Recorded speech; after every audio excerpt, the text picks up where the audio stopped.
Hi hello friends, ഇന്ന് നമ്മൾ പറയാൻ പോകുന്നത് എന്താണ് മെറ്റാ മാർക്കറ്റിംഗ്. മെറ്റാ മാർക്കറ്റിംഗ് എന്ന് പറയുമ്പോൾ വലിയ സംഭവമൊന്നുമില്ല, സംഭവം വളരെ സിമ്പിളാണ്. ഫേസ്ബുക്ക് അഥവാ മെറ്റ വഴി നമ്മൾ ക്യാമ്പയിൻ റൺ ചെയ്യുന്നതിനെയാണ് മെറ്റാ മാർക്കറ്റിംഗ് എന്ന് പറയുന്നത്. നമ്മളൊരു മെറ്റാ മാർക്കറ്റിംഗിൽ നമ്മൾ ക്യാമ്പയിൻ ചെയ്യുമ്പോൾ നമ്മൾ ശ്രദ്ധിക്കേണ്ട കുറച്ച് കാര്യങ്ങൾ, നമ്മൾ കിട്ടുന്ന ക്രിയേറ്റീവ്സ്, നമ്മുടെ സോഷ്യൽ മീഡിയ സ്കിൽസ്, ഇപ്പോഴത്തെ ട്രെൻഡ് എന്താണോ അത് റിസർച്ച് ചെയ്യാനുള്ള സ്കില്ല്, പിന്നെ അത് നല്ല രീതിയിൽ മാർക്കറ്റിംഗ് ചെയ്യാനുള്ളൊരു സ്കില്ല്, അങ്ങനെ കുറച്ച് കാര്യങ്ങൾ മാത്രമേ ഉള്ളൂ മെറ്റ ക്യാമ്പയിൻ ചെയ്യാൻ നമ്മൾ ശ്രദ്ധിക്കേണ്ട കാര്യങ്ങൾ. ഇപ്പോൾ നമ്മളൊരു മെറ്റ ക്യാമ്പയിൻ ചെയ്യുമ്പോൾ ഫസ്റ്റ് നമ്മൾ ശ്രദ്ധിക്കേണ്ടത് ആഡിൻ്റെ ഒബ്ജക്റ്റീവ് സെറ്റ് ചെയ്യുക എന്നുള്ളത്. രണ്ടാമത് ബഡ്ജറ്റും അതിൻ്റെ ടൈം ഷെഡ്യൂളാണ്. അതല്ലാന്നുണ്ടെങ്കിൽ ക്യാഷ് വെറുതെ പോകും. അടുത്തതെന്ന് പറയുന്നത് നമ്മൾ ഇവിടെ എന്തിനെ റിലേറ്റ് ചെയ്തുള്ള ബിസിനസ്സാണ് വിടുന്നത്, ആ ബിസിനസ്സിന് വേണ്ട ആൾക്കാരെ മാത്രം ഷോർട്ട് ലിസ്റ്റ് ചെയ്യുക. അടുത്തതെന്ന് പറയുന്നത് നല്ല ഹൈ റെസൊല്യൂഷനിലുള്ള ക്രിയേറ്റീവ്സ് അപ്ലോഡ് ചെയ്യാൻ നമ്മൾ മാക്സിമം ശ്രമിക്കുക.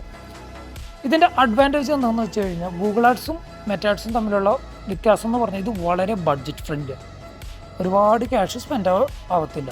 ഗൂഗിൾ ആഡ്സ് എന്ന് പറഞ്ഞാൽ നമ്മളൊരു 250 ദിർഹംസ് ഇട്ട് കഴിഞ്ഞാൽ നമുക്ക് അതിനകത്തുനിന്നൊരു ചിലപ്പോൾ ഒരു 300 ക്ലിക്സ് നോക്കിയാൽ കാണിക്കും, ബട്ട് നമുക്ക് അതിനുള്ള റിസൾട്ട് ഉണ്ടാവത്തില്ല.